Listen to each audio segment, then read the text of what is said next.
नहीं तो तू मेरे क्रोध को जानता नहीं है। 21 बार इस धरती से मैंने क्षत्रियों को मारा है, और तू भी क्षत्रिय है। अगर तू गलत काम करेगा तुझे भी नहीं छोड़ूंगा। भीष्म बोले, महाराज आप मेरे गुरु हैं, इसलिए मैं आपको प्रसन्न करने के लिए बार बार आपके चरणों में सिर रख करके निवेदन कर रहा हूं। क्योंकि गुरु, माता और पिता अगर नाराज हो जाए तो क्या करना चाहिए? चिरौरी करनी चाहिए, उनको समझाना चाहिए, उनसे रिक्वेस्ट करनी चाहिए, उनसे लड़ना नहीं चाहिए, पलट के जवाब नहीं देना चाहिए, उनको समझाना चाहिए। एक बार, दो बार, बार बार समझाने की कोशिश करनी चाहिए, उनको प्रसन्न करने की कोशिश करनी चाहिए। तो आप मेरे गुरु हैं, इसलिए मैं आपके चरणों में सिर रख करके बार बार आपसे निवेदन कर रहा हूं, आपको प्रसन्न करने की कोशिश कर रहा हूं, लेकिन आप मान नहीं रहे हैं। मैं अपने भाई का इससे विवाह नहीं करा सकता, क्योंकि उसने इसको, मेरे भाई को तो इसने खुद ही त्याग दिया। मैं इससे विवाह कर नहीं सकता क्योंकि मैंने कसम खा रखी है। इसलिए आपके इस परिश्रम का आखिर लाभ क्या है? आपको पता है कि मेरे साथ सिचुएशन ये है, अब आप एक बार बोलो चाहे 50 बार बोलो, तो फायदा क्या है? भीष्म ने बोला, अगर आप तो छोड़ो, अगर साक्षात इंद्र भी आकर के मुझसे बोले ना कि अपना प्रश्न तोड़ दो और इस लड़की से शादी करो, तो भी मैं नहीं करने वाला। रघुकुल रीत सदा चली आई, प्राण जाई पर वचन की इंपॉर्टेंस इतनी ज्यादा है कि मैं मर जाऊंगा, तोड़ूंगा नहीं। क्योंकि वचन धारण करना धर्म है, तप है। वचन अगर आप किसी को देते हैं, मिथ्या नहीं होना चाहिए। आपको जो ठीक लगता है आप वो कीजिए। आपको लड़ना है, लड़िए। शास्त्रों में साफ साफ कहा गया है कि अगर गुरु भी घमंड में आकर के सही और गलत को न समझे, गलत बात का समर्थन करे, तो वो गुरु त्याग देने योग्य है। आप गलत बात, आप मेरे से बात पर चर्चा करो कि भाई क्यों नहीं करना चाहते हो, तो मैं आपसे चर्चा करूंगा। आप तो धमका रहे हो मुझे, कर नहीं तो मैं मारूंगा। तो धमका रहे हो तो भैया धनुष तुम्हारे पास भी, धनुष तो मेरे पास भी है, ऐसी क्या बात है? आपको गुरु जानता हूं, इसलिए मैं आपकी बार बार प्रसन्न करने का प्रयास करता हूं, लेकिन आप गुरु जैसा आचरण कर नहीं रहे हैं। अतः अगर आपका युद्ध करने का मन है तो आप युद्ध ही कर लीजिए। आप एक तो गुरु हैं, ऊपर से ब्राह्मण हैं, उसके ऊपर आपकी तपस्या भी बहुत बड़ी है, इसलिए आप जैसे पूजनीय पुरुष को मैं मार नहीं सकता, लेकिन आपकी बातें, गलत बातें सुन करके मैं चुप भी नहीं रह सकता। आपकी गलत बात को मैं अब तक सुन के चुप रह रहा था सिर्फ इन 3 वजहों से, लेकिन ये जो आप क्षत्रिय की भांति बार बार धनुष का मुझे डर दिखा रहे हैं कि मुझे मार देंगे, मुझे मार देंगे, तो ये क्षत्रियोचित आचरण कर रहे हैं। इस क्षत्रियोचित आचरण का जवाब भी मैं क्षत्रिय बनकर ही दूंगा। शास्त्रों में साफ साफ लिखा गया है कि अगर कोई ब्राह्मण धनुष उठा करके युद्ध में आ जाए और युद्ध से पीछे ना हटे, तो उस ब्राह्मण का वध करने से पाप नहीं लगता। इसलिए अगर आप धनुष लेकर के मेरे सामने आएंगे तो फिर मैं पीछे नहीं हटूंगा। और अम्मा ग्रहण करने योग्य है या नहीं है, इस पर आप डिस्कशन नहीं कर रहे हैं, आप मुझे फैसला सुना रहे हैं। तो आप मुझसे गलत काम कराना चाहते हैं, इसलिए अब मैं आपसे युद्ध करूंगा। और ये जो आप मुझे बार बार 21 बार धरती से मैंने क्षत्रियों को मार दिया, 21 बार क्षत्रियों को मार दिया, ये जो आप मुझसे बार बार कह रहे हैं ना, तो आपने किसी टच्चू पुच्चू क्षत्रियों को मारा होगा। भीष्म तो उससे पहले पैदा ही नहीं हुआ था। आप तो घास फूस में आग लगा करके अपने आप को बहुत बड़ा ज्ञानी समझ रहे हैं, बहुत बड़ा तेज है मेरे अंदर। भीष्म अब पैदा हुआ है, आप में दम है तो जितना दम हो लगा दीजिएगा, और मैं भी खड़ा हूं युद्ध में। आप देखते हैं कि आप मुझे हरा पाते हैं नहीं हरा पाते। मैं आपके घमंड को छूर करूंगा। जब भीष्म ने ऐसा कहा तो परशुराम को क्रोध आ गया। परशुराम बोले, ठीक है भीम, अगर तुम युद्ध ही करना चाहते हो तो चलो, हम कुरुक्षेत्र में चल करके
अब भीष्म उसको कथा सुनाते हैं कि क्या हुआ था बैकग्राउंड में, पीछे क्या हुआ था।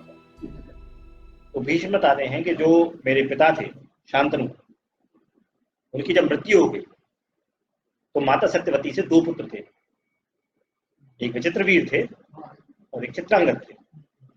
चित्रांगद गंधर्वों के साथ युद्ध करते करते मारा गया। तो जो छोटा था विचित्रवीर, वो राजकाज के सारे काम मुझसे सलाह लेकर के करता था, क्योंकि मैं उसका बड़ा भाई था। लेकिन ये मुझे अच्छा नहीं लगता कि राजा वो है और पूछे मेरे से। तो मैं चाहता था वो जिम्मेदारी समझे, तो मैंने उसका विवाह करने का सोचा। तो उस समय काशी नरेश, जो काशी के राजा थे, उनकी 3 बेटियां थी, अंबा, अंबिका, अंबालिका, 3 बेटियां। तो अंबा, अंबिका और अंबालिका की शादी के लिए काशी नरेश ने स्वयंवर बुलाया। स्वयंवर यानी जो ताकतवर हो, अपनी ताकत दिखाए, ले जाए। मैंने बताया क्षत्रियों में शादियां कैसे होती थी। जब भीष्म को पता चला, वो उसमें आमंत्रित नहीं थे, क्योंकि भीष्म ने कसम खा रखी थी कि वो जीवन भर शादी नहीं करेंगे। ये सबको मालूम थी, भीष्म प्रतिज्ञा के नाम से फेमस थी ये। उनको नहीं बुलाया गया था, लेकिन भीष्म फिर भी उस स्वयंवर में गए और तीनों कन्याओं का हरण कर लिया, रथ में बैठा लिया और बोला जिसमें ताकत हो वो लड़के मुझसे छुड़ा ले। सारे राजाओं ने अपने अपने धनुष उठा लिए, भयंकर युद्ध हुआ और भीष्म ने सारे राजाओं को वहां पे हरा करके और तीनों कन्याओं को उठा लाई और उठा करके ला करके माता सत्यवती के पास दे दिया कि माता ये 3 कन्याएं हैं, मुझे लगता है तीनों काशी नरेश की पुत्री हैं, बड़ी ही गुड़ी हैं, आप इनका विवाह विचित्रवीर से करा दो। माता सत्यवती को बात अच्छी लगी, तीनों का ब्याह कराने की सोची, लेकिन जो अम्मा थी उसने मना कर दिया। अम्मा बोली कि मैं आपके पुत्र से शादी नहीं कर सकती, क्योंकि मैं शाल्व नरेश को अपना पति मान चुकी हूं। अगर भीष्म ने मुझसे वहां से नहीं उठा के लाए होते तो मैं शाल्व नरेश के गले में माला डाल देती, लेकिन भीष्म ने वहां से उठा लाए, इसलिए अब मैं शाल्व नरेश से शादी नहीं कर पा रही हूँ। आप ज्ञानी हैं, आप मुझे शाल्व नरेश के यहाँ भिजवा दीजिए। भीष्म ने कहा ठीक है। अंबिका और अंबालिका की शादी करा दी विचित्रवीर से और अंबा को सैनिकों के साथ शाल्व नरेश के यहाँ पहुंचा दिया। जब अंबा शाल्व नरेश के यहाँ पहुंची तो शाल्व नरेश ने कहा कि भाई तुझे तो भीम जीत करके ले गया, जिसमें ज्यादा ताकत थी वो ले जाता है, वो ले गया, हम नहीं जीत पाए उससे, तो अब तो तुम भीष्म के साथ जाओ, मुझसे कोई मतलब नहीं है तुम्हारा, मैं अब तुमसे शादी नहीं कर सकता, क्योंकि मैं अब भीष्म के अधीन हूं। भीष्म से हार गया हूं तो भीष्म के अधीन हूं, मैं कैसे शादी कर लूं तुमसे, अब तो तुम भीष्म के पास जाओ, मैं शादी नहीं कर सकता।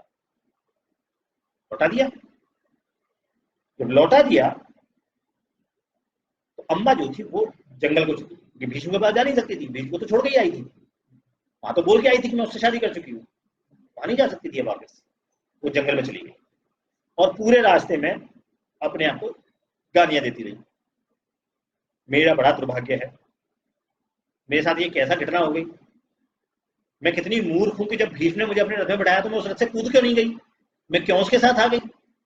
और भीष्म कितना तुष्ट है, जब खुद को शादी नहीं करनी थी तो मुझे लेके क्यों आया, सबको हराया क्यों। मेरे साथ संसार में सब हमेशा गलती गलत होता आया है, मेरे पिता ने मेरा स्वयंवर रख दिया बिना मुझसे पूछे, क्यों रख दिया स्वयंवर। जब आदमी के साथ विपत्ति आती है उसको अपनी गलती नहीं दिखाई देती, तो सबकी गलती दिखाई देती है।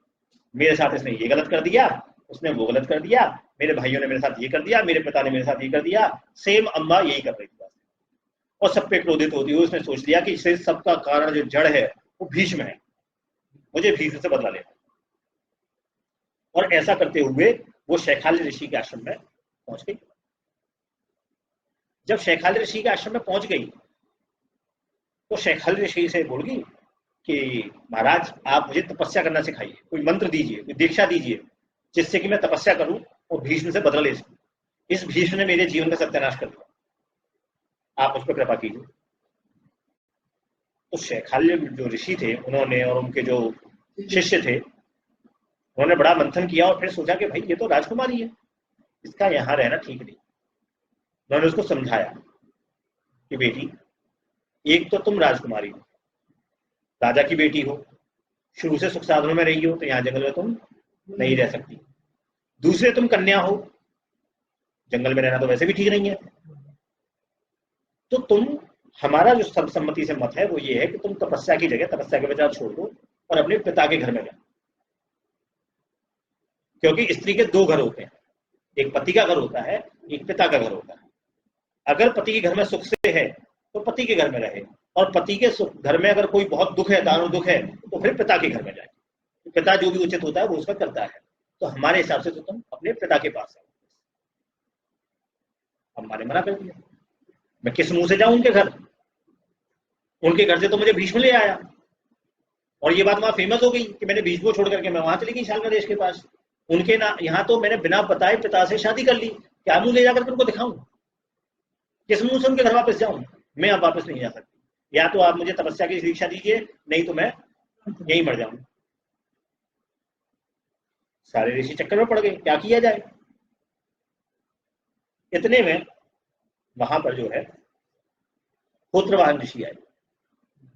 होत्रवाहन ऋषि जो थे वो अम्बा के नाना थे। तो होत्रवाहन ऋषि जो है, जब वो आए तो उन्होंने देखा कि भाई ये कन्या यहाँ कौन है, ये क्या कर रही है, क्योंकि वो तो हमेशा जंगल में रहते थे, उन्हें पता नहीं था। तो बताया गया कि अम्बा है, काशी नरेश की बेटी है, और बड़ा कष्ट में है, कहीं विवाह नहीं हुआ इसका, सब ओर से त्यागी हुई है, और अभी जंगल में रहना चाहती है। तो होत्रवाहन ने जब देखा कि ये तो मेरी नातनी है, तो उन्होंने कहा कि बेटी अगर तू अपने पिता के घर नहीं जा सकती है, मैं पति के घर नहीं जा सकती है, तो चिंता मत कर, तू मेरे साथ रह। मैं तो तेरा नाना हूं, मेरे यहाँ तो रह सकती है, तू मेरे आश्रम में रह। और रही बात भीष्म से बदला लेने की, तो भीष्म से बदला लेने के लिए मेरे पास एक उपाय है। मेरा एक बड़ा अच्छा मित्र है परशुराम, वो भीष्म का गुरु है। भीष्म ने जो शिक्षा ली है वो परशुराम से ली है।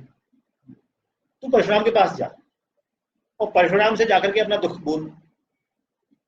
परशुराम अगर बोलेंगे तो भीष्म मना नहीं कर पाएगा, भीष्म तेरे से अवश्य शादी करेगा। और अगर बात बशर्ते उसने शादी नहीं की तो भीष्म उसको वध भी कर देगा, तो परशुराम उसका वध कर देगा। परशुराम से ताकतवर नहीं है भीष्म, तो चिंता मत कर। तो अम्बा बोली कि मैं उनके पास चली तो जाऊं, लेकिन वो मेरी बात क्यों मानेंगे और क्यों सुनेंगे? बोले वो मेरे बचपन से सखा है, अगर तू मेरा नाम लेगी तो मना नहीं करेगा। जैसे सिफारिश कहते हैं आज की डेट में, बोले मेरा नाम लेगी तो मना नहीं करेगा। इतने में वहां पे क्या हुआ, अकृतवर्ण नाम के एक ब्राह्मण आए।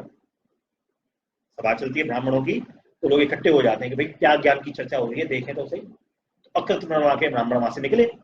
जैसे ही अकृतवर्ण आए तो लोग ज्ञानियों में बड़े नामी थे, सब खड़े हो गए अपने आसनों से। जब कोई ज्ञानी आपके यहाँ आए तो आसन से खड़ा हो जाना चाहिए, तो सब लोग अपने आसन से खड़े हो गए।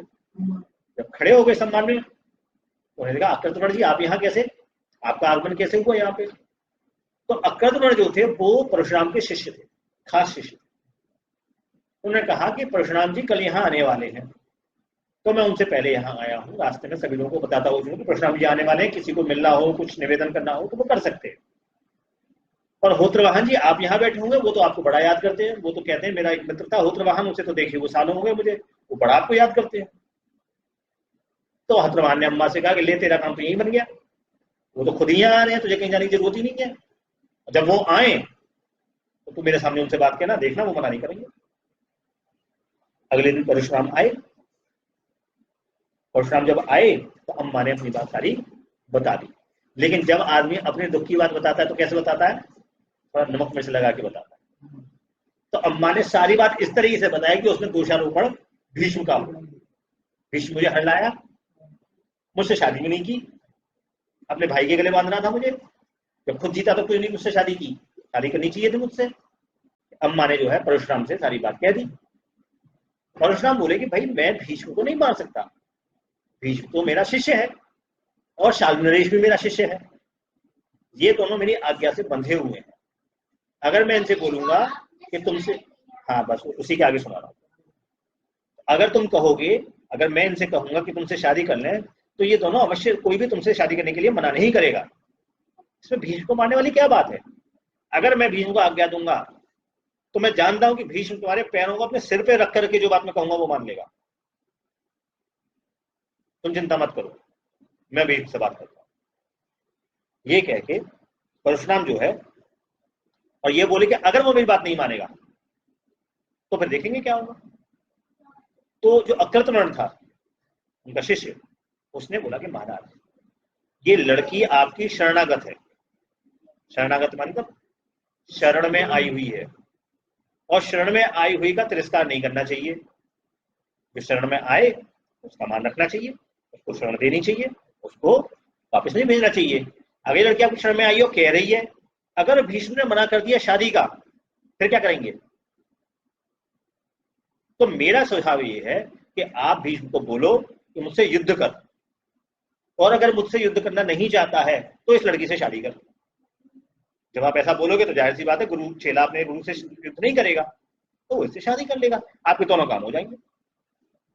और अगर वो आपकी बात नहीं माने तो आपको उसको मार देना, फिर तो बात जस्टिफाइड है। तो परशुराम ने कहा ठीक है, इसको सोचते हैं।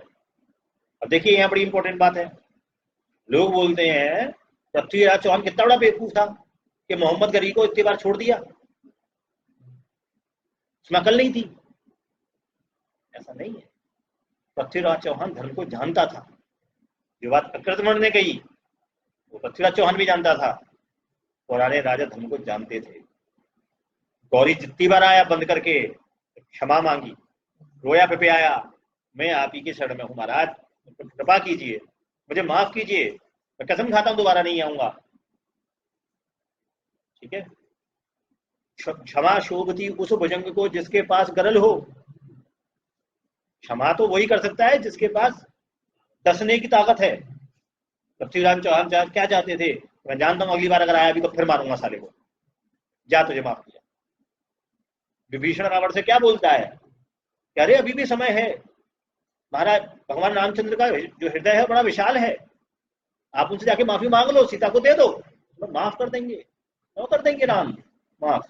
किसी की बीवी को उठा के ले जाओ और जिसकी बीवी वो माफ कर देगा, लेकिन राम कर देंगे कि राम का हृदय बड़ा विशाल है, शरण में आया हुआ है, शरणागत वत्सल होना चाहिए, शरण में आया हुआ उसको मना नहीं करनी चाहिए। जो धर्म को जानता है वो ऐसा ही करता है। पृथ्वीराज चौहान ने गौरी को इसीलिए छोड़ा, एक बार छोड़ा, दो बार छोड़ा, तीन बार, जितनी बार आता था उतनी बार मार देता साले को।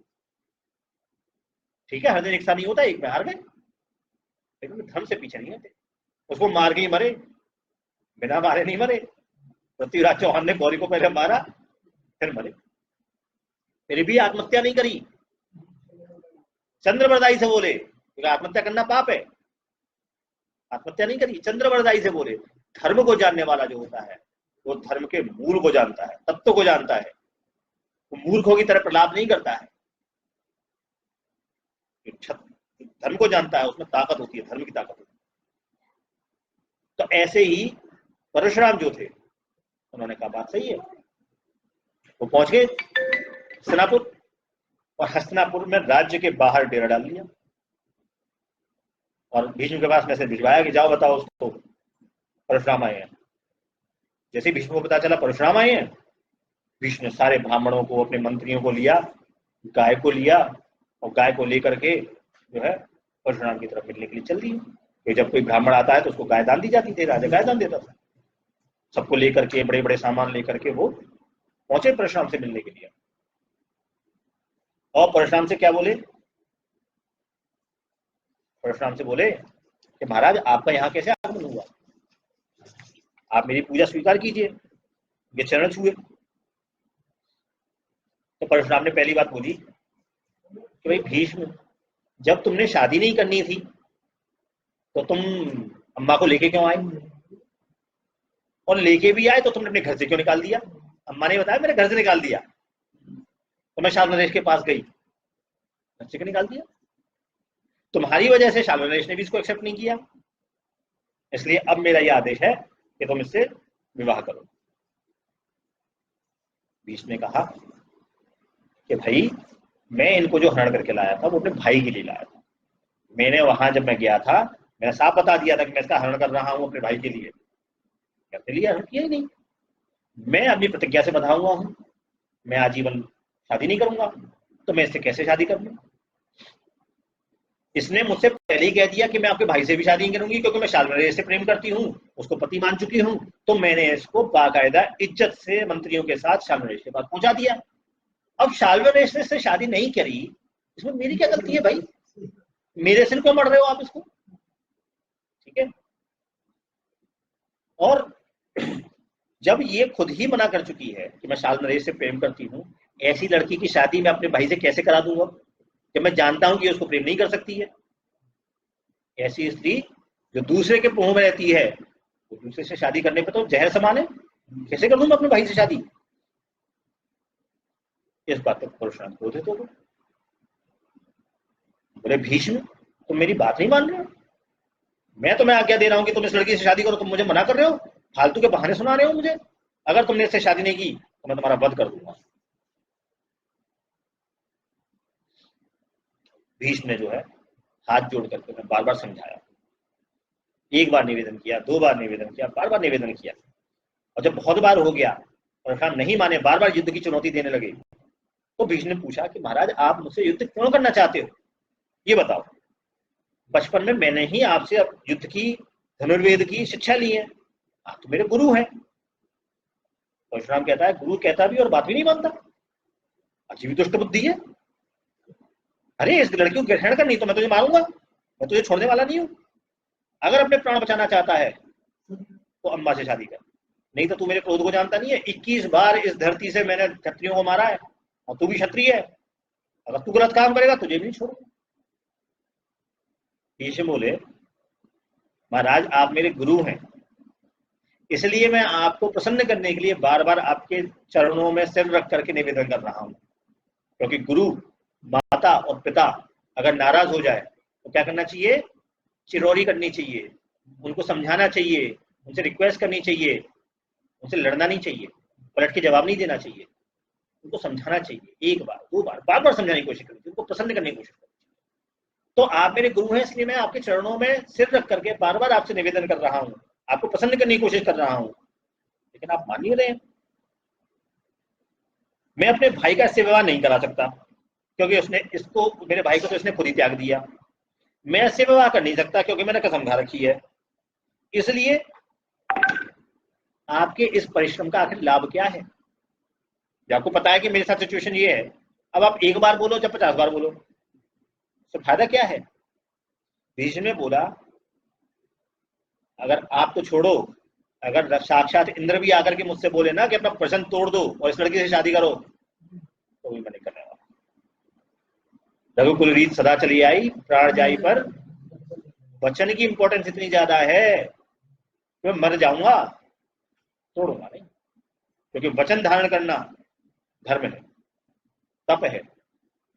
वचन अगर आप किसी को देते हैं, मिथ्या नहीं होना चाहिए। आपको जो ठीक लगता है आपको कीजिए, आपको लड़ना है लड़िए।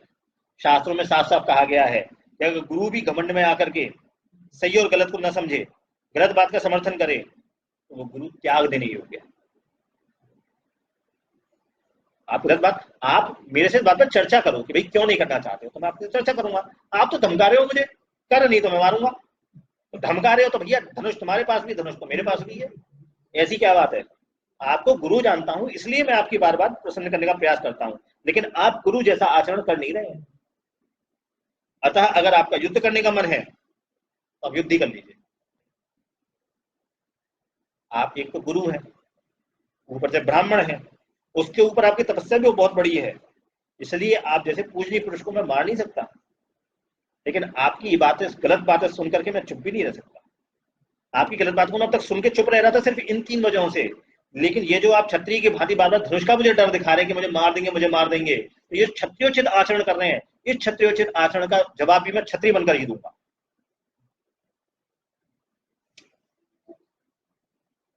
शास्त्रों में साफ साफ लिखा गया है कि अगर कोई ब्राह्मण धनुष उठा करके युद्ध में आ जाए और युद्ध से पीछे ना हटे, तो उस ब्राह्मण का वध करने से पाप नहीं लगता। इसलिए अगर आप धनुष लेकर के मेरे सामने आएंगे तो मैं पीछे नहीं हटूंगा। और अम्मा ग्रहण करने योग्य है या नहीं है, इस पर आप डिस्कशन नहीं कर रहे हैं, आप मुझे फैसला सुना रहे हैं। तो आप मुझसे गलत काम कराना चाहते हैं, इसलिए अब मैं आपसे युद्ध करूंगा। और ये जो आप मुझे बार बार 21 बार धरती से मैंने क्षत्रियों को मार दिया, 21 बार क्षत्रियों को मार दिया, ये जो आप मुझसे बार बार कह रहे हैं ना, तो आपने किसी टच्चू पुच्चू क्षत्रियों को मारा होगा, भीष्म तो उससे पहले पैदा ही नहीं हुआ था। आप तो घास फूस में आग लगा करके अपने आप को बहुत बड़ा ज्ञानी समझ रहे हैं, बहुत बड़ा तेज है मेरे अंदर। भीष्म अब पैदा हुआ है, आप में दम है तो जितना दम हो लगा दीजिएगा, और मैं भी खड़ा हूं युद्ध में, आप देखते हैं कि आप मुझे हरा पाते कि नहीं हरा पाते। मैं आपके घमंड को छू करूंगा। जब भीष्म ने ऐसा कहा तो परशुराम को क्रोध आ गया। परशुराम बोले ठीक है भी, अगर अगर तुम युद्ध ही करना चाहते हो तो चलो हम कुरुक्षेत्र में चल करके लड़ते हैं। जब मैं तुम्हें मारूंगा और चील कौवे तुम्हारी लाश को खाएंगे तो तुम्हारी माँ गंगा करुणा क्रदन करेगी, रोएगी आंसुओं से। हालांकि वो पुण्य स्त्री रोने लायक नहीं है, लेकिन तुझ जैसे मूढ़मती को, तुझ जैसी मंदमती को, तुझ जैसे हठी बच्चे को उसने जन्म दिया है, इसलिए उसको रोना पड़ेगा। अब मैं तुझे दिखाता हूं कि मैं तुझे कैसे वध करूंगा, तो चल मेरे साथ। ठीक है, आप पहुंचो, मैं आता हूं। और ये कह के वो अपना वापस हस्तिनापुर आ गए। हस्तिनापुर आकर के सबसे पहले माता सत्यवती को उन्होंने सारी बात बता दी कि हे माता जी, ऐसे ऐसे हुआ, अम्मा वहां गई और अम्मा को उसने ठुकरा दिया, और वो मेरे गुरुजी के पास पहुंच गई, वहां उसने शिकायत लगा दी, और गुरुजी मुझे मारने के लिए मुझे युद्ध में बुला गए। तो आप मुझे आशीर्वाद दीजिए, आशीर्वाद दीजिए। सत्यवती से 100 माँ थी उसकी, लेकिन आशीर्वाद ले। कोई भी बड़ा काम करना चाहिए तो बड़ों की आज्ञा और आशीर्वाद लेके। भीष्म धर्म को जानते थे, इसलिए वहां से तुरंत नहीं गए, पहले घर वापस आए, और घर वापस आकर के माता का आशीर्वाद लिया। माता ने उसको आशीर्वाद दिया कि तुम जाओ, पूरी ताकत से युद्ध करो, मैं आशीर्वाद देती हूँ कि तुम्हें हरा नहीं पाएंगे। उसके बाद ब्राह्मणों से यज्ञ कराए, कवच धारण किया, सफेद रंग का कवच, सफेद रंग का मुकुट, सफेद रंग का धनुष, रथ भी सफेद रंग का, और घोड़े भी सफेद रंग के। और वो घोड़े कैसे थे? वो घोड़े वायु और मन के समान तेज थे, गति वाले थे। वायु और मन के समान गति वाले क्यों थे? वायु की गति कैसी होती है? तेज होती है, अभी आए अभी वहां। और मन की गति वायु से भी तेज होती है, आज आए अभी अमेरिका में। मन को कोई टिकट विकट नहीं चाहिए, वो तो फटाक से पहुंच जाता है। तो मन की गति सबसे तेज है। तो वो घोड़े जो थे वो मन की गति वाले थे, अभी हस्तिनापुर में और अभी कुरुक्षेत्र में। वहां से पूजा वूजा करके भीष्म जो है पहुंच गए। वहां जाकर पहुंचे, परशुराम ने युद्ध के लिए ललकारा। अरे भीष्म, बड़ी देर कर ली आने में, डर गया था क्या? अब आ गया है तो युद्ध कर, खड़ा क्या देखता है? तो भीष्म ने हाथ जोड़े, बोले महाराज मैं तो रथ पे बैठा हूं, आप जमीन पे खड़े हो, ये धर्म युद्ध नहीं है। आप पहले धर्म युद्ध रथ पे बैठो, मैं आपके लिए रथ मंगवाता हूं। जब बराबर के हो जाएंगे, युद्ध बराबरी वालों में होता है, रथ का रथी से युद्ध होता है। युद्ध में ये नियम होते हैं, घोड़े वाला घोड़े से लड़ेगा, रथ वाला रथ से लड़ेगा, पैदल वाला पैदल से लड़ेगा, ये नियम होते हैं। तो आप रथ पे तो आओ, मैं आपको कैसे युद्ध करूं? तो परशुराम बोलते हैं ये सारी पृथ्वी मेरा रथ है, चारों वेद मेरे घोड़े हैं, वायु देवता मेरे सारथी हैं, और वेद माताएं गायत्री सरस्वती ये मेरा कवच है। तो चिंता मत कर मेरे रथ की, युद्ध कर। जब भीष्म वहां पहुंचे परशुराम के पास, तो वहां गंगा जी आई, और गंगा जी ने आकर के बच्चा कोई गलत काम करे, कोई ज्यादा दुस्साहस का काम करता है, तो माँ क्या करती है? समझाती है। तो पहले उसको समझाया भीष्म को, ये तुम क्या कर रहे हो, तुम परशुराम से क्यों लड़ रहे हो? अरे परशुराम तुम्हारे गुरु है, साक्षात शंकर है, शंकर का रूप है, उनसे कोई नहीं जीत सका। कितनी बार उन्होंने क्षत्रियों को मारा है, और तुम उनसे लड़ने जा रहे हो? ये कैसी दुर्बुद्धि है? मैं तुम्हें आदेश देती हूँ तुम युद्ध से हट जाओ। तो भीष्म ने सारा अम्बा का वृत्तांत सुनाया कि ऐसे ऐसे हुआ है, और मैंने कसम खा रखी मैं शादी नहीं कर सकता, तो वचन तो मैं तोड़ नहीं सकता। आपको हटाना है तो आप परशुराम से जाके बोलो वो हट जाए, मैं हट जाऊंगा। तो गंगा फिर परशुराम के पास गई, ये नहीं मानना। परशुराम से बोली कि महाराज ये तो नादान है, बच्चा है, आपका शिष्य है, आप क्या कर रहे हो? आप तो पढ़े हो, क्षमा कर दो। परशुराम ने बोले मैं क्षमा नहीं कर सकता, मैं युद्ध में आ गया हूं धनुष बाण लेके, अब मैं नहीं हट सकता। हटाना है भीम से बोलो हट जाए, हट जाऊंगा, मेरी बात मान ले। गंगा चक्कर में पड़ गई, क्या करे? फिर भीष्म के पास पहुंची, फिर भीष्म से बोली तो भाई वो नहीं हट रहे हैं, तू ही हट जा, छोटा बन जा, कोई गलत बात नहीं है। बोले माता अगर मैं हट गया तो मुझे शादी करनी, शादी में नहीं कर सकता। तो अब तो धर्म की रक्षा के लिए मुझे युद्ध तो करना ही पड़ेगा। अब चाहे मैं जीऊं या मरूं, आप मेरा मुंह त्याग दो। माता चली गई बेचारी, क्या करती। तो परशुराम ने जो है बाण बरसाने शुरू किए, एक साथ सैकड़ों बाण बरसाए। आकाश में बिल्कुल अंधकार हो गया। जब अंधकार छटा, तीर काट दिए भीष्म ने और बाकी तीर इधर गिर गए, तो क्या देखता है कि परशुराम के पास एक बहुत बड़ा मानसिक रथ बनाया है परशुराम, जो भीष्म के रथ से भी 50 गुना बड़ा था। और उस पर अक्रतुर्ण जो उनका शिष्य था वो सारथी बन के बैठा हुआ। जब 3 बार परशुराम बाण बरसा चुके और 3 बार काट दिए, तो भीष्म जो है अपने रथ से उतर करके परशुराम के पास आए और परशुराम के हाथ जोड़ करके बोले कि महाराज, मैं आपसे युद्ध करने जा रहा हूं, कोई भी बड़ा काम करने से पहले बड़ों का आशीर्वाद लेना चाहिए, धर्म ऐसा कहता है, तो आप मुझे विजयी होने का आशीर्वाद दीजिए। तो युद्ध कर रहे हैं परशुराम से, विजयी होने का आशीर्वाद मांग रहे हैं परशुराम से। परशुराम बोले, भीष्म मैं बड़ा प्रसन्न हूं, तू धर्म को जानता है, अगर तू मेरे पास नहीं आता तो मैं तुझे श्राप दे देता।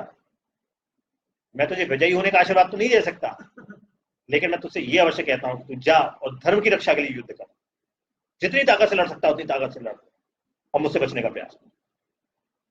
भीष्म वापस आ गए। वापस आकर के रथ में खड़े होकर के बोलते हैं कि महाराज, मैंने गुरु के तौर पर आपका जितना सम्मान करता था कर लिया, आप ये जो मर्यादा त्याग करके रथ पे चढ़ करके मेरे सामने खड़े हुए हैं, अब मैं आपके ऊपर कैसे युद्ध करूंगा, अब मैं आपको वो बताता हूं। आपके शरीर में जो वेद हैं और जो अपने बड़ी भारी तपस्या की है, उस ब्राह्मणत्व पर मैं वार नहीं करूंगा। ये जो आप धनुष बाण लेकर के मैं ऊपर चढ़े हुए हैं, ये क्षत्रिय धर्म कर रहे हैं आप, मैं उस क्षत्रिय के ऊपर वार करूं। और अब आप मेरी भुजाओं की ताकत देखिए। और ये कह करके एक बड़ा भाले जैसा तीर जो है धनुष पे चढ़ाया और चढ़ा करके मारा। और उसके बाद भगवान जो परशुराम जी थे उनके ऊपर तीरों की बौछार कर दी और बहुत सारे तीर परशुराम की छाती में लगे और उनके शरीर में खून की धारा बह रही। जैसे बरसात ऋतु आने पर पहाड़ों में से झरने बहने लगते हैं, बड़े सुंदर लगते हैं, ऐसे ही परशुराम के शरीर में से वो जो खून निकल रहा था वो बड़ा सुंदर लग रहा था। क्षत्रियों पे तो खून सुंदर लगता है, बड़ा सुंदर लग रहा था। ये देख करके परशुराम ने वो तीर निकाले और फिर से हमला किया और भीष्म के ऊपर सैकड़ों बार हमला किया। भीष्म जो है बेहोश हो गए। इतने में सूर्यास्त हो गया। सूर्यास्त हो जाता है तो युद्ध नहीं किया जाता, युद्ध विराम हो जाता है, सब लोग अपने अपने घर चले जाते हैं। अगले दिन सुबह फिर से युद्ध शुरू हुआ। भीष्म ने प्रणाम किया और फिर से दोनों तरफ से बाण चलने लगे। जितने परशुराम बाण चलाते भीष्म सारे बाण हवा में काट देते थे। उसके बाद भीष्म परशुराम को समझ में आ गया कि ये साधारण बाणों से नहीं मरेगा, तो उन्होंने दिव्यास्त्र चलाने शुरू किए। दिव्यास्त्र कौन से अस्त्र होते थे? जो मंत्रों से बंधे होते थे, जिनके लिए ऐसे मंत्र पढ़ो तो अपने आप धनुष पर प्रकट हो जाते थे। तो वैसे दिव्यास्त्र चलाने शुरू किया। लेकिन जो जो दिव्यास्त्र चलाते भीष्म हर एक दिव्यास्त्र को काट देते थे। परशुराम बड़े गुस्सा हुए इससे। परशुराम ने एक ऐसा तीर चलाया जो भीष्म के सीधे छाती में लगा और वो वहां पे बेहोश हो गया रथ में। जब रथी बेहोश हो जाए तो सारथी का काम है कि वहां से रथ लेकर के गायब हो जाए ताकि दूसरा हमला ना हो। वो वहां से रथ में से युद्ध में से लेकर के भागा। थोड़ी देर में भीष्म को होश आया तो उन्होंने कहा चलो वापस। वापस जाके क्या देखते हैं, अक्रतवर्ण अंबा सब लोग खुशी मना रहे हैं, हो मारा गया मारा गया, भीष्म मारा गया, भीष्म मारा गया। ये देख करके भीष्म ने तीरों के ऊपर परशुराम के ऊपर तीरों की बरसात कर और उसके बाद ऐसा तीर मारा परशुराम लेट गए। ये देख करके अक्रतवर्ण और अंबा दोनों परशुराम की तरफ भागे। देखा उनको जलबल पिलाया, फिर से खड़े हुए हो, फिर से युद्ध शुरू हुआ और वो बार बार मुझ पर ये कहते हुए तीर चलाते कि भीष्म अब देख तू मारा गया, भीष्म अब तू मारा, अब तू बच के दिखा, ऐसे कह के बार बार मेरे ऊपर तीर चलाते। उसके बाद उन्होंने 3 बार ऐसे मारे जो मेरी पसलियों में आके लगे। आकाश को पूरा तीनों से ढक दिया, पूरी हवा रोशनी सब रुक गई और शाम को सूर्यास्त हो गया। अगले दिन परशुराम ने फिर युद्ध में आए और मेरे ऊपर 12 प्रकार की शक्तियां चलाई, लेकिन भीष्म ने वो 12 शक्तियां अपनी शक्ति से काट दी। दोनों तरफ से बाण कभी इधर से चले कभी उधर से, भयंकर युद्ध शुरू हो गया, दोनों भयंकर रूप से घायल हुए। बार बार सूर्यास्त होता, बार बार युद्ध होता। अगले दिन परशुराम जो है उन्होंने बाणों की बारिश कर दी, और ऐसी बारिश करी कि भीष्म तो बच गए, लेकिन भीष्म का जो सारथी था वो मारा गया। जब भीष्म का सारथी मारा गया तो भीष्म भी थोड़ा सा डर गए कि अब रथ ही नहीं चलेगा तो फिर युद्ध कैसे होगा। युद्ध में रथ चलाना युद्ध में बड़ा कला होती है, थोड़ा सा भयभीत हो गए। और उसके बाद परशुराम ने एक ऐसा तीर चलाया जो तीर छाती में लगा और तीर के साथ उड़ करके भीष्म जो है रथ से नीचे गिरने लगे। गिरते गिरते भीष्म ने देखा कि 8 ब्राह्मणों ने उसको हवा में रोक दिया, गिरने नहीं दिया, और रोक करके उसको बोले भीष्म तुम चिंता मत करो, तुम इस युद्ध में नहीं हारोगे। और ये कह करके भीष्म को जल पिलाया, और जल पिला करके उसको फिर से सांत्वना दे करके फिर से युद्ध में खड़ा किया। भीष्म ने देखा कि उसके रथ के ऊपर सारथी की जगह पे मां गंगा बैठी हुई है। भीष्म ने कहा कि मां गंगा आप सारथी का कार्य मत कीजिए, रथ में अकेले चलाऊंगा। और एक हाथ से रथ पकड़ करके दांतों से और भीष्म ने युद्ध करना प्रारंभ किया, और ऐसा जोर का तीर चलाया कि एक तीर सीधे परशुराम के हृदय में लगा। परशुराम अचेत हो गए, गिर पड़े। जब गिर पड़े उल्काएं बरसने लगी, हवा में आंधियां चलने लगी, सब तरफ बारिश होने लगी। देवता और ऋषि थे वो सारे घबराने लगे, जो देख रहे थे वहां पे युद्ध, सब घबराने लगे, बड़े बड़े अपशकुन होने लगे। कुछ देर बाद वो फिर से होश में आए, और होश में आकर के उन्होंने एक बड़ी भारी शक्ति अपने धनुष पर चढ़ाई परशुराम ने, लेकिन सूर्यास्त हो गया। इस तरीके से हम दोनों का युद्ध 23 दिन तक चलता रहा। ना मैं मर रहा था, ना वो मर रहे थे, ना मैं हार रहा था, ना वो हार रहे थे। 23वें दिन की शाम को जब युद्ध समाप्त हुआ तो मैं अकेले में जाके सोच रहा था कि ये कैसे अंत होगा इसका, क्या करूं कि मैं उनको हरा पाऊं। ये चिंतन करते करते मैं देवताओं से प्रार्थना कर रहा था कि हे देवताओं मुझे कोई रास्ता दिखाओ। कुछ देर बाद मुझे नींद आ गई, और मैंने क्या देखा कि वही 8 ब्राह्मण जिन्होंने मुझे हवा में पकड़ा था, वो 8 ब्राह्मण वहां पे मौजूद थे। वो 8 ब्राह्मण वास्तव में 8 वसु थे, जो भीष्म के भाई थे। तो उन्होंने कहा परशुराम भीष्म तुम्हें चिंता करने की जरूरत नहीं, तुम इस युद्ध में नहीं हार सकते हो, हम तुम्हें ये प्रस्ताव अस्त्र देते हैं। ये प्रस्ताव अस्त्र के बारे में परशुराम को कुछ नहीं पता है, इसलिए वो इसको नहीं काट सकते। और ये प्रस्ताव अस्त्र जिसको लगेगा वो सो जाएगा, और युद्ध में सोया हुआ अथवा मारा हुआ व्यक्ति एक जैसा होता है, हारा हुआ माना जाता है। तो तुम परशुराम को इस मार करके सुला देना, तुम युद्ध जीत जाओ। और इस मंत्र को प्रयोग करने की विधि, जो मंत्र हैं, वो तुम्हें अपने आप याद आ जाएंगे, क्योंकि तुम भी वसु हो।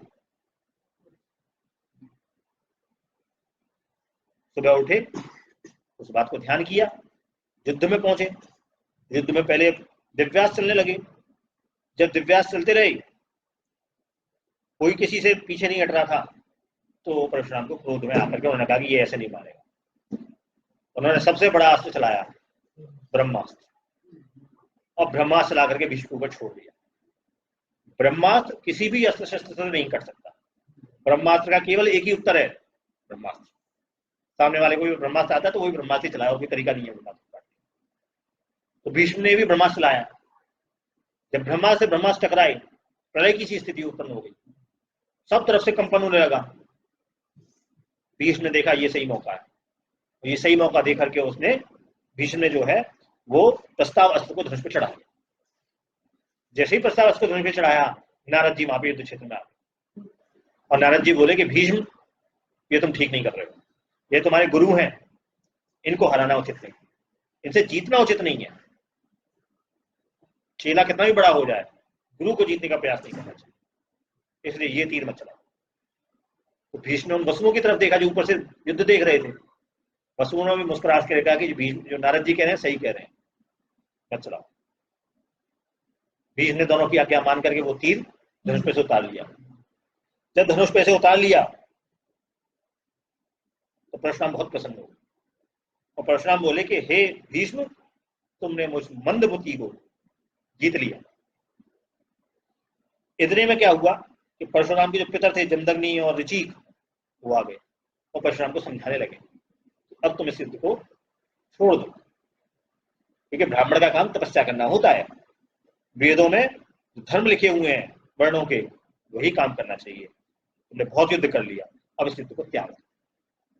देखो भीष्म को भी देवता समझा रहे हैं, उन्होंने तुम्हारे ऊपर तीर नहीं चलाने दिया, उसको भी लोग समझा रहे हैं, ठीक है, कि अपने गुरु का अपमान मत करो।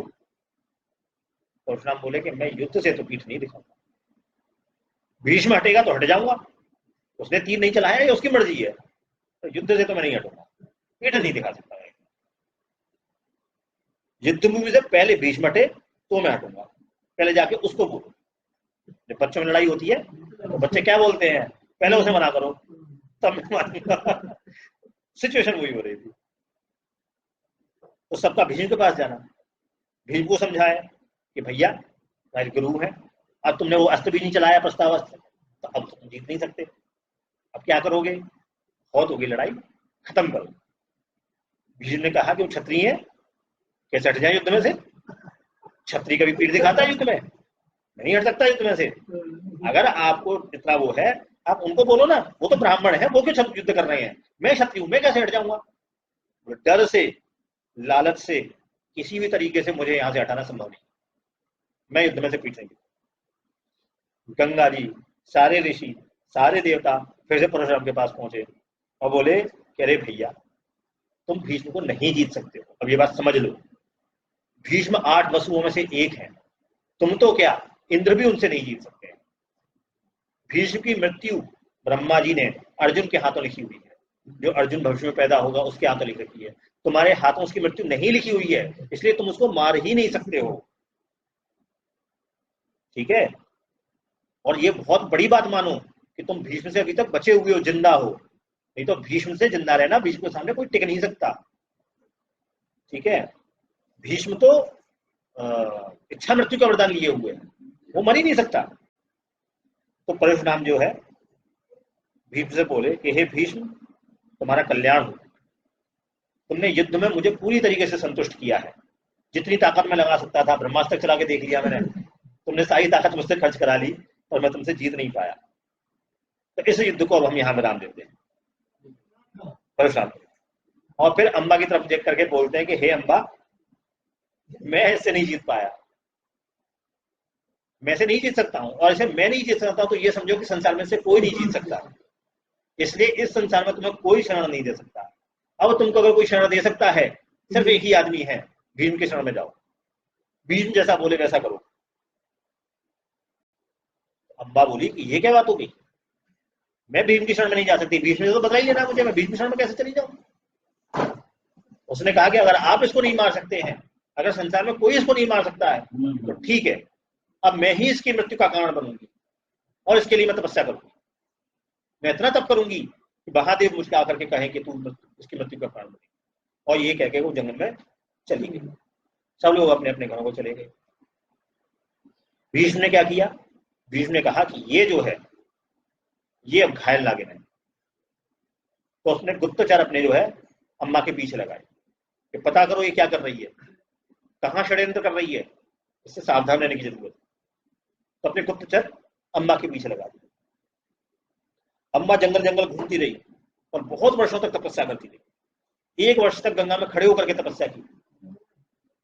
उसके बाद जब कोई नहीं आया, कोई देवता पसंद नहीं हुआ, तो उसने एक अंगूठे पे खड़े होकर के तपस्या की, फिर भी कोई नहीं आया तो उसने खाना पीना त्याग दिया, जो पत्ता पेड़ पे से गिरता सूख जाता उस सूखे पत्ते को खा करके तपस्या करने लगी, पूरा शरीर उसने अपना सुखा लिया। सारे ऋषि उससे बोलते थे कि तुम क्या कर रही हो, क्यों इतनी भारी तपस्या कर रही हो, भीष्म से बदला लेने के लिए इतना भारी तप, बदला लेना कौन सा श्रेयस्कर काम है, इतने छोटे से तुच्छ काम के लिए तुम अपना शरीर सुखा रही हो। अम्बा किसी की बात नहीं मानती, अम्मा बोली मेरे जीवन का एक ही उद्देश्य है, भीष्म से बदला लेना, तो इसने मेरी जिंदगी नरक कर दी। बहुत वर्षों तक तपस्या के बाद महादेव उससे प्रसन्न हुए, शंकर जी प्रकट हुए। शंकर जी ने बोला कि ठीक है मांग, क्या मांगती है। तो उसने कहा कि मुझे आप ऐसा वरदान दीजिए कि मैं भीष्म की मृत्यु का कारण हूं। तो शिव जी ने कहा ठीक है तथास्तु, मैं तुझे वरदान देता हूं कि तू अगले जन्म में राजा द्रुपद के यहाँ पैदा होगी, लड़की के रूप में पैदा होगी। उसने कहा मैं लड़की के रूप में पैदा होंगी तो फिर मैं बदला कैसे लूंगी, मैं युद्ध कैसे करूंगी, मुझे तो लड़का बनना है। उसने बोला तू चिंता मत कर, तो पहले लड़की होगी बाद में लड़का हो जाएगी, मेरा वचन मिथ्या नहीं हो सकता। ये कह करके अम्मा ने सोचा कि अगर महादेव ने कहा है तो उनकी बात गलत नहीं हो सकती। ये सोच करके गंगा नदी के किनारे उसने अपनी चिता सजाई और अगले जन्म की सोच करके उस जन्म को त्याग दिया। कुछ समय बाद द्रुपद ने अपने यहाँ यज्ञ किया और अपने यहाँ यज्ञ करके उसने भगवान महादेव का यज्ञ किया कि मुझे ऐसा पुत्र दीजिए जो भीष्म को मार सके। महादेव ने खुश होकर के उससे कहा ठीक है, मैं तुझे एक कन्या होने का वरदान देता हूं। द्रुपद ने कहा मुझे तो पुत्र चाहिए, और ये पुत्री ही भीष्म के वध होने का कारण बनेगी और ये बाद में पुत्र हो जाएगी, तो चिंता मत कर। कुछ वर्षों बाद द्रुपद के यहाँ एक पुत्री कन्या पैदा हुई। जब कन्या पैदा हुई तो द्रुपद ने भगवान शंकर की बात को मिथ्या न जान करके उस बात को सबसे छुपा लिया कि ये भविष्य में अवश्य पुरुष बन जाएगी। इसलिए पूरे राज्य में यही बताया गया कि उनके यहाँ पुत्र पैदा हुआ। लेकिन अपने गुप्तचरों के द्वारा भीष्म को ये बात पता चल गई, ये सारा वृत्तांत पता चल गया कि ऐसा ऐसा हुआ है, और नारद जी ने सारी बात बता दी। तो इस संसार में केवल दो ही लोगों को यह पता थी कि शिखंडी पहले कन्या था, बाद में तो उसका लालन पालन जो था वो सारा एक पुत्र की तरह से किया गया। अब वो शिखंडी बाद में मनुष्य कैसे, पुरुष कैसे बना, इसकी कथा हम अगले सेशन में करेंगे।